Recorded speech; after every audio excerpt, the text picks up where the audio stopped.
வணக்கம் ஃப்ரெண்ட்ஸ். இந்த வீடியோவில் பார்த்தீங்கன்னா TNPSC and police exam question and answer part 10 தான் நம்ம பார்க்க போகிறோம். இது வந்து பார்த்தோம் அப்படின்னா இந்திய தேசிய காங்கிரஸிலிருந்து ஒரு 10 கொஸ்டின் வித் ஆன்சர் தான் இப்போ நம்ம பார்க்க போகிறது. சரிங்களா? முதல் கொஸ்டின் பார்க்கலாம் பாருங்கள். 1875 ஆரிய சமாஜத்தை நிறுவியவர் யார் அப்படின்னு கேட்குறாங்க. சுவாமி தயானந்த சரஸ்வதி. 1875 ஆரிய சமாஜத்தை நிறுவியவர் யார் அப்படின்னா சுவாமி தயானந்த சரஸ்வதி. இரண்டாவது கொஸ்டின் பாருங்கள்.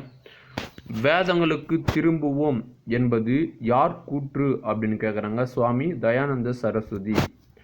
வேதங்களுக்கு திரும்புவோம் என்பது யாருடைய கூற்று அப்படின்னு கேட்குறாங்க. சுவாமி தயானந்த சரஸ்வதி. நெக்ஸ்ட் கொஸ்டின் பாருங்கள். பொறுத்துக. விதவை மறுமண சங்கம் 1861. சரிங்களா?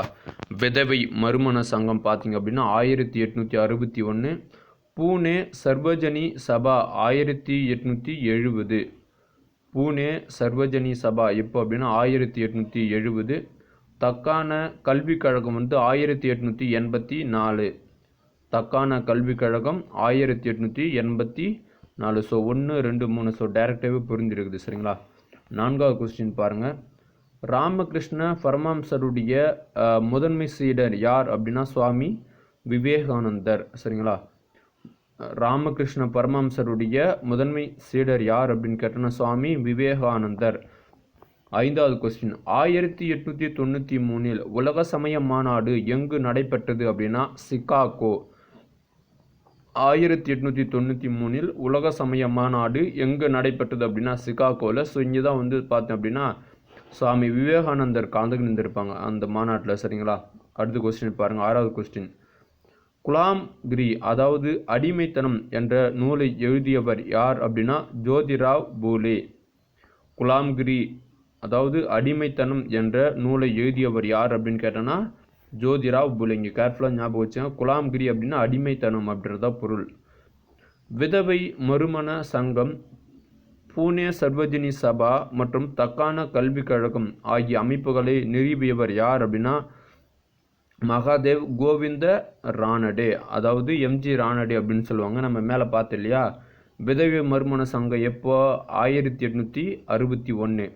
பூனே சர்வஜனி சபா வந்து 1870.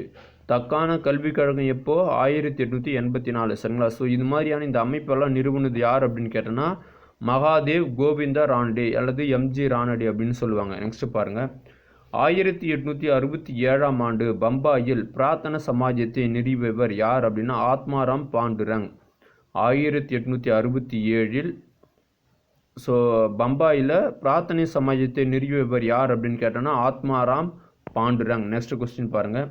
முதல் முறையாக திருமண வயது சட்டம் எந்த ஆண்டு இயற்றப்பட்டது அப்படின்னா 1860. முதன் முறையாக திருமண வயது சட்டம் எந்த ஆண்டு இயற்றப்பட்டது அப்படின்னா 1860. கேர்ஃபுல்லாக ஒன்று ஞாபகம் வச்சுங்க. அதாவது இந்த விதவை மறுமண சங்கம் வேற, இந்த திருமண வயது சட்டம் வேற. சரிங்களா? ஸோ இந்த திருமண வயது சட்டம் பார்த்தீங்கன்னா 1860. விதவை மறுமண சங்கம் வந்து 1861. அதுவே நிறைய வேரியேஷன் இருக்குது. சரிங்களா?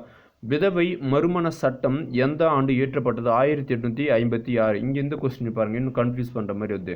அதாவது நம்ம என்ன பார்த்தோம் மேலே 7வது கொஸ்டினில் விதவை மறுமண சங்கம் அப்படின்னு பார்த்தோம். 10வது கொஸ்டினில் விதவை மறுமண சட்டம் அப்படின்னு வருது. சங்கம் ஃபஸ்ட்டு வந்து சட்டம் 1856 இதுதான் ஃபஸ்ட்டு வரும். சரிங்களா? சட்டம் தான் வரும். அதுக்கு அடுத்ததாக வந்து சங்கம் அமைப்பாங்க. விதவை மறுமண சங்கம் எப்போ அப்படின்னா 1861. சரிங்களா? நெக்ஸ்ட்டு. நவீன வங்காள உரைநடையின் முன்னோடியாக திகழ்ந்தவர் யார் அப்படின்னு கேட்குறாங்க.